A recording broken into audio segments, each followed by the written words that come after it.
not the best thing that we want to be talking about, but we're going to be working on transmission today. We're going to be dropping it, and we are going to be dealing with fixing the new one that I just bought. It's in great shape, but it's also stuck in neutral. This is the old guy right here. The input shaft was gone, and many of the synchros were wore out, so I found a good deal on a very lightly used one. I'll show you guys what's going on. You may be having the same issue with it being stuck in neutral and just not grabbing any gears.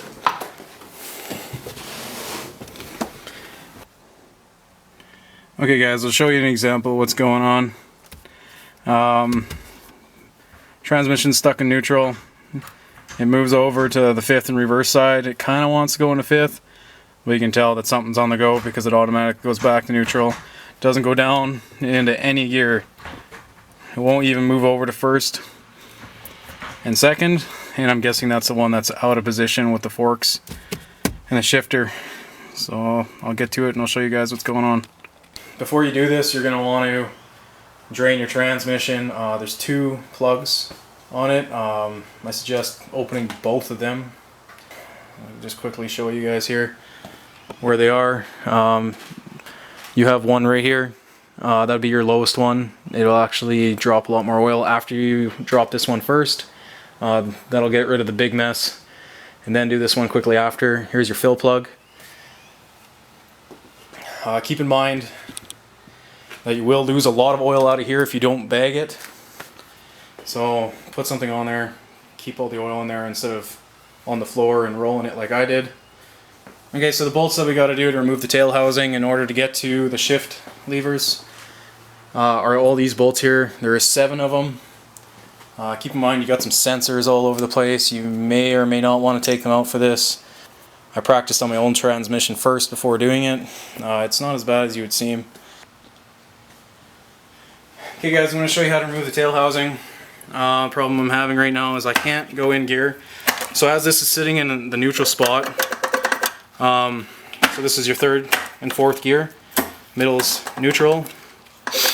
What we're going to do to break this is after you get all these undone, all 7 bolts, you're going to have to kind of work the gasket seal off and be very careful to not break your center gasket. So we'll just pick up, just rock it around after you have that seal broken. Turn it clockwise about a 1/4 turn and just lift straight up. What's that doing when you turn it? You're just avoiding your shift linkage right here. So the problem with my new transmission is obviously that shift linkage that moves around our gears. One of these is out of place, so therefore I can't go in any gear. So center of all these, you can kind of play around with them, you won't do any harm to it. Just careful not to pinch yourself like I have. Get them all in the center. You'll learn there. We'll be all cleaning this up for the new gasket seal. I'll just be using a high temp silicone. Then first we'll clean it, put it on, but practice a few times before you do this because it's kind of tricky. I'll give you the way I've been doing it. So right here, when you go down, I'll quickly show you before it gets out of view, is we're going to be picking this up to push it over to the 1st and 2nd area to move the finger down. It just makes it a lot easier to come in this back side. So drop it straight down. Watch all your wires. You can actually cheat and look to the back on the drive shaft, and you can see down in there if you got enough light. So make sure you pull it over to 2nd gear, and you just want to kind of do that 1/4 turn and come in to the fingers and come back that 1/4 and drop straight down. And before you start bolting it up thinking you're good, just make sure you can do gears. Go move around in neutral. If you can do 3rd and 4th, I guarantee you can do every other gear. Okay guys, back. Got it off on the new one, all fine. You can see how nice and clean it is inside. It's actually very nice. While you're in here, you can actually give it a wiggle just to see if this bearing's loose. This one's obviously really good shape. I think it has less than 30,000 K on it. And right here, as you can see, this one was down as soon as I pulled it off. So really easy fix. Just pop that up to the neutral side. Make sure they're all kind of working, and obviously you can only do one at a time. So just give them a play. So they're all, test that gear up, all the way up. They're neutral. Second one's pretty easy in general.